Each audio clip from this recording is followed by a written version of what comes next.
Hello everyone, welcome back to Tutor Series. My name is Shajauddin, and in today's session we're going to be talking about the clinical aspect of hepatitis B. So in my previous video I have talked about the virology, microbiology and the pathology of hepatitis B virus. So be sure to check out that video. It's mentioned in the description before you watch this video. It's really important, or else you won't be able to grasp this video very well.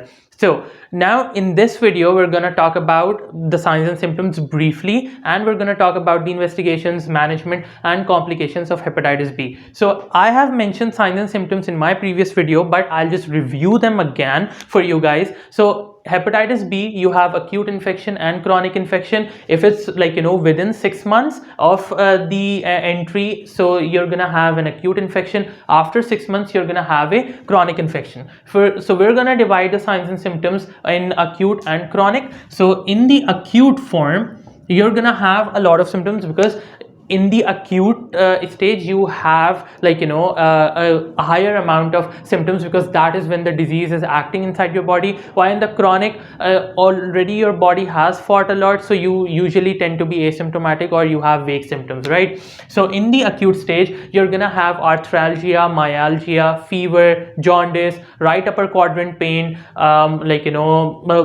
nausea, vomiting. So I'll just write that down: right upper quadrant pain, jaundice, fever, arthralgia, myalgia,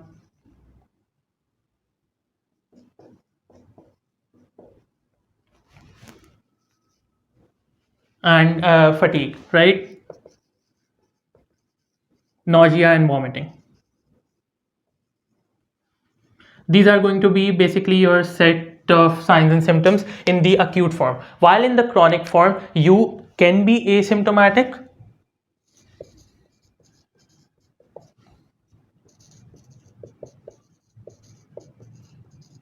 or you could have vague symptoms like weight loss, anorexia.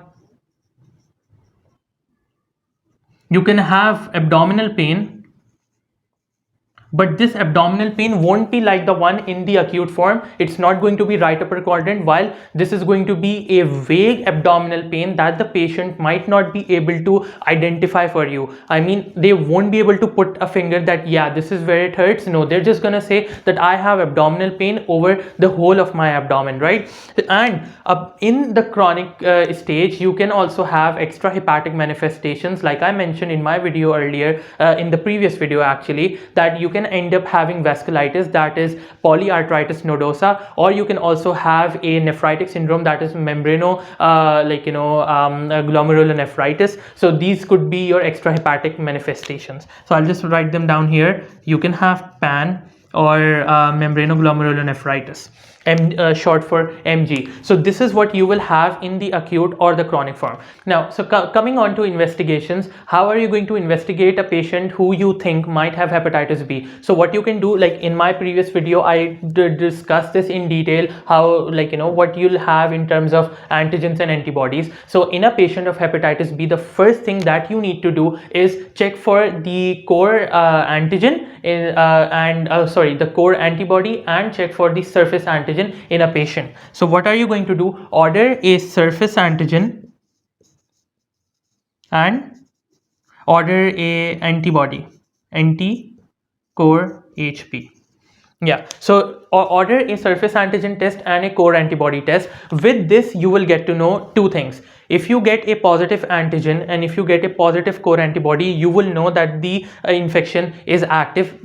Basically you will get to know that the infection is present inside the body. But if you get a negative surface antigen and a positive core antibody, that means that the infection has resolved. So this is going to tell you initially whether the infection is still there or not. After doing this, if you can't really decide as to whether what the clinical picture is, after this you may go for hepatitis B envelope antigen and HBV DNA. You can go for this. You can go for these two After this, if these two don't help you conclude, you can then go for the envelope antigen or the HPV DNA. After you have done this, now the other sets of findings that you will get to see in a patient is you're going to order AST and ALT levels. AST and ALT levels. Obviously, these are going to be your transaminases and they are going to be raised. Apart from this, you can also go for the ratio AST to ALT ratio. Now, this AST to ALT ratio will be less than 1, but if it were alcoholic hepatitis, in that case you would have the ratio greater than 1. So this is something that is important. So you check for the AST and ALT individually whether these transaminases are raised or not, and after that, if they are raised, just look at the ratio AST to ALT ratio. Or I could just reverse this ALT to AST ratio, right? You have to look at the ratio because in alcoholic hepatitis you have high amounts of AST. You have AST greater than ALT, which is why you need to differentiate whether this is because of alcohol or is it because of hepatitis infection. So you need to know that, which is why you're looking at the ratio to be sure of it. Now, after this, you're also going to order a few other tests. They're going to be gamma GT. Now, gamma GT is very important. It's like really is specific and sensitive when it comes to liver injury. Like, you will always find raised gamma GT whenever your liver gets damaged because it's very sensitive in nature. So high amounts of gamma GT are going to tell you liver damage. Apart from gamma GT, you will also have high amounts of ALP, alkaline phosphatase. They are present inside your liver. Apart from alkaline phosphatase, you will have high amounts of bilirubin. Now, you have two kinds of bilirubin. You have conjugated and unconjugated, but I did not mention that. I just said high amounts of bilirubin. Why? Because when you talk about bilirubin, you talk about it in terms of 3 stages: pre-hepatic, hepatic, and post-hepatic. Now, high amounts of unconjugated is specific in pre-hepatic injury, and high amounts of conjugated is specific for post-hepatic injury. But when we talk about hepatic, you will have a mixed picture, high amounts of both conjugated and unconjugated. So always remember, you will have high amounts of bilirubin and it's going to be a mixed picture, high amounts of conjugated and unconjugated, not just one of them, but both of them are going to be raised. And apart from this, you will have one more thing, that is high amounts of ferritin. Ferritin is basically an inflammatory marker, so high amounts of ferritin will be present inside this, but it's not going to have that much importance.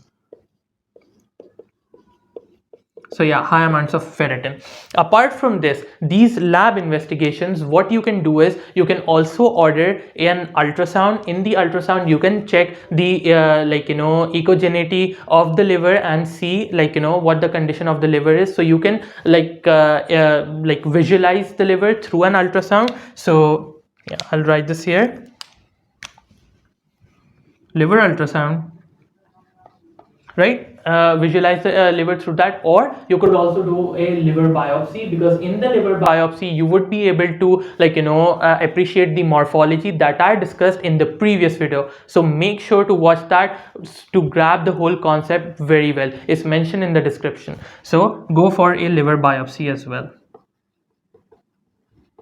So these are going to be your set of investigations, that is, go for the antigen antibody markers, go for your gamma GT, ALP, bilirubin levels, or order a liver ultrasound and liver biopsy to see what the liver looks like, because in hepatitis you have a different degree of damage in acute and in chronic phases. So you need to analyze the damage before you move on to the management of that patient. Now, coming on to the management of hepatitis, how would you manage hepatitis? Now, since we have been dividing hepatitis throughout in acute and chronic phases, so its management is also divided into acute and chronic phases. So in terms of acute hepatitis, how would you treat the patient? You're going to do supportive therapy. give them supportive treatment. Now supportive treatment is only going to treat their symptoms, whatever symptoms they have. Like I mentioned, if they have jaundice, fever, like arthralgia, myalgia, so just treat that, because there is no specific management for acute hepatitis. But if you have chronic hepatitis, you have made sure that the patient has now gone into chronic hepatitis, the infection hasn't been eradicated. So in that case, you have nucleoside or nucleotide analogs that you can use. Now what are these nucleotide analogs? They are like blocks that are similar to the building blocks of your DNA. So they mimic the building blocks of your DNA, and they are going to disrupt the synthesis of your DNA by like binding in between the DNA synthesis, because they have a structure similar to your DNA binding DNA building blocks, right? So you can give them nucleotide or nucleoside analogs. So you can give them tenofovir or entecavir. Right, now tenofovir is preferred over entecavir because in tenofovir you have lower chances of developing resistance. It is highly selective, and it has a higher potency compared to the other drugs.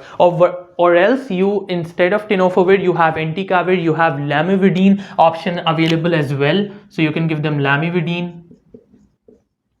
But then again, with lamivudine, you have a lower amount of potency, and there are higher chances of developing drug resistance. But when we talk about lamivudine, one thing is very important. Lamivudine can be given to patients who you think might end up having cirrhosis because of hepatitis B, because lamivudine can be helpful in that. Lamivudine can prevent a patient from going into decompensated cirrhosis. It can prevent a patient from getting liver transplantation. So if you think the patient is on the edge of liver failure, and they are about to get a liver transplant, give them lamivudine, because that might prevent liver transplantation. Or else go for tenofovir, because it has a higher amount of potency and does not easily develop drug resistance. Now apart from this, you also have one other option, that is pegylated interferon.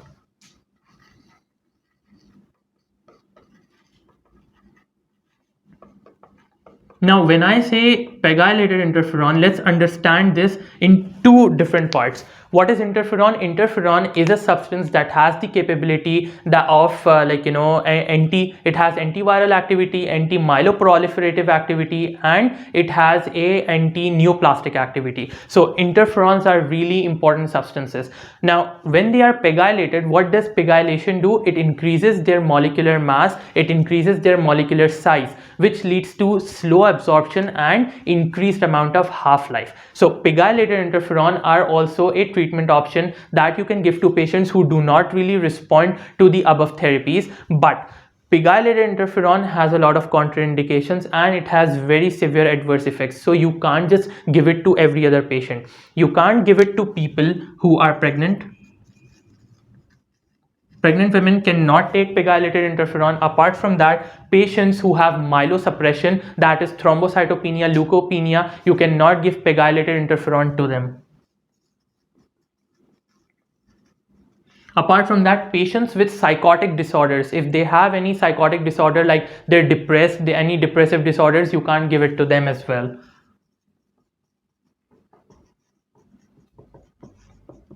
And especially, you cannot give pegylated interferon to people who have decompensated cirrhosis.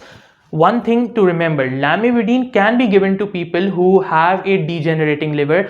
Instead, lamivudine is helpful in that. In a degenerating liver, if you give them lamivudine, they just might not make the patient go towards the side of liver transplantation. But giving a patient pegylated interferon who already has decompensated cirrhosis, it is only going to worsen the situation. So it is contraindicated in decompensated cirrhosis.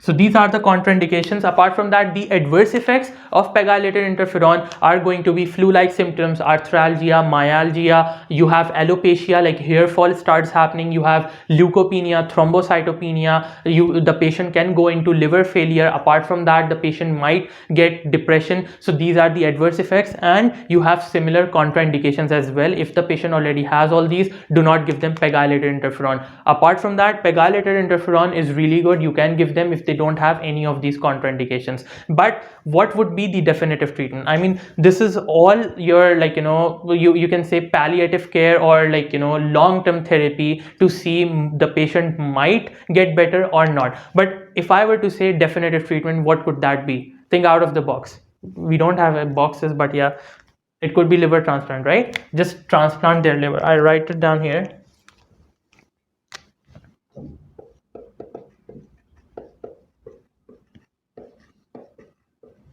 Now, liver transplant, if they're young, patients, go for a liver transplant, because obviously they have a life ahead of them. So transplanting the liver might help them. So this liver transplant is going to be your definitive treatment. Apart from that, this is going to be your medical treatment. This is just a brief introduction over the management. This isn't a whole detailed discussion over it, but yeah, briefly, supportive treatment for acute hepatitis. If you have chronic, you can give them tenofovir, lamivudine, entecavir, pegylated interferon, but you have to see what stage the patient is in. Can they tolerate the adverse effects or not? And your definitive treatment is going to be liver transplant if they do not respond to your medical therapy. So coming on to the complications, what are the complications of hepatitis B? One thing that you would have definitely read in pathology, that with hepatitis B you can get a additional infection of hepatitis D. So you can end up having hepatitis D infection. Hepatitis D. Now, it could either be a co-infection or a superinfection. Co-infection is when you have hepatitis D and B infections together, and superinfection is when you already have hepatitis B infection and then you end up getting hepatitis D. So you have co-infection and superinfection. That is very important. Now, why does hepatitis D need hepatitis B to get infected? I mean, you can't get a infection of hepatitis B alone. Why? Because hepatitis D requires two things. It requires the reverse transcriptase of your hepatitis B. Keep that in mind. The reason why you have co-infections and superinfections but not lone infections is because hepatitis D needs the reverse transcriptase of hepatitis B. So reverse transcriptase of hep B. And secondly, hepatitis D needs the surface antigen of hepatitis B to enter and infect your liver.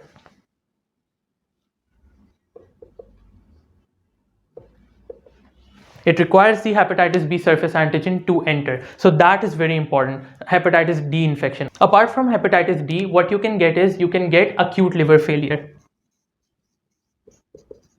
Now, we call it acute liver failure if you get hepatitis B and then within 7 days your liver just fails and you end up having hepatic encephalopathy. That is when you have liver failure and acute liver failure. So hepatic encephalopathy and your liver completely degenerating within just 7 days of the infection is a complication of hepatitis B. So you can end up with acute liver failure, and in this you just give them supportive treatment that that we will discuss in another video separately on acute liver failure. But obviously then the only option that you have left for acute liver failure is going to be your liver transplant that I've mentioned above. So acute liver failure, hepatitis D infection. Now, apart from hepatitis D and acute liver failure, one other complication that is very common in hepatitis B is the chronicity. You can end up having a chronic infection, right? And that chronic infection can lead to cirrhosis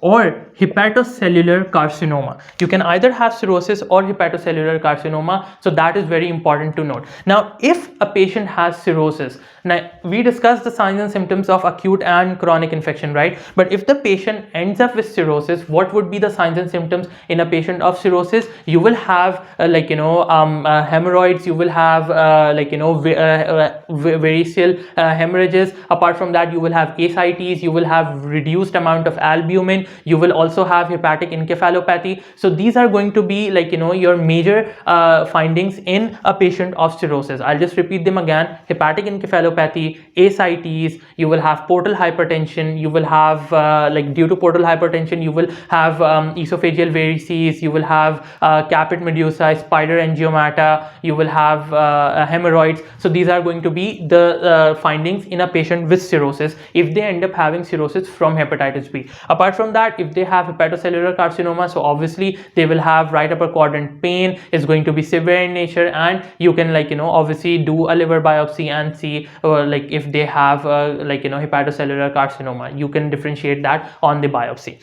So these were basically the things that we discussed in the video. We talked about the signs and symptoms, we talked about the investigations, we talked about the management and complications. I would highly advise that you go through the first video that I like, you know, that has been uploaded on our page, because in that video we talk about the virology and the microbiology, and apart from that we also talk about a bit of morphology. So to understand this video, it's really imperative that you watch that and then watch this video. And I hope that in this video your concepts have been cleared regarding hepatitis B thoroughly, with the investigations, the clinical picture, the pathology, microbiology and everything. But still, if you guys have any questions, do leave your questions in the comment section or reach out to us on our Facebook page. Thank you so much for watching. Stay tuned and keep watching XME Medical.